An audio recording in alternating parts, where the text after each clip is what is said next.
maka demokrasi tidak berjalan di dalamnya. Karena demokrasi itu adalah adu argumentasi, ide, narasi, dan lain-lainnya.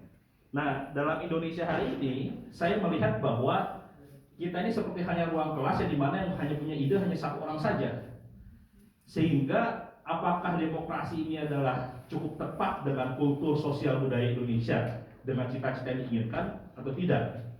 Yang kedua, faktor yang kemudian ada hari ini terkait dengan demokrasi, pilar yang paling utamanya adalah partai politik yang tadi disampaikan oleh Bung Rocky gitu.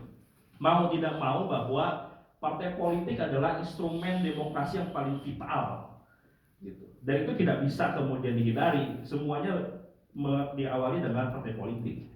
Nah, partai politik hari ini kan menuju terkait dengan modernisasi, yang dimana modernisasi itu ada dua PR yang kemudian dihadapi oleh partai politik. Pertama adalah feodalisme, yang kedua adalah terkait dengan kos politik semakin besar.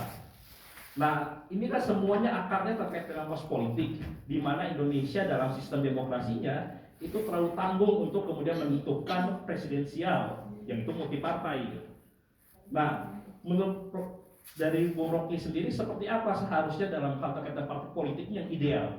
Kalau saya mencontohkan misalnya apakah seperti Amerika Serikat misalnya, yang itu kemudian bagaimana terkait dengan partai politik, politisi itu boleh kerjasama dengan swasta, tapi diatur gitu.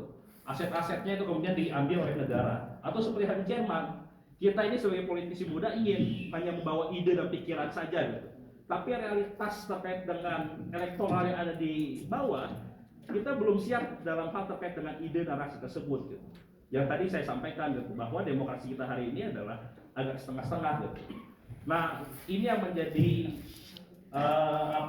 akal sehat yang seperti apa, sedangkan masyarakat kita hari ini belum seperti hanya dulu demos yang kemudian diagung-agungkan oleh rakyat Yunani gitu. Yang ketiga, sistem demokrasinya apakah saya selalu kemudian ambil seperti hanya Mardigo misalnya.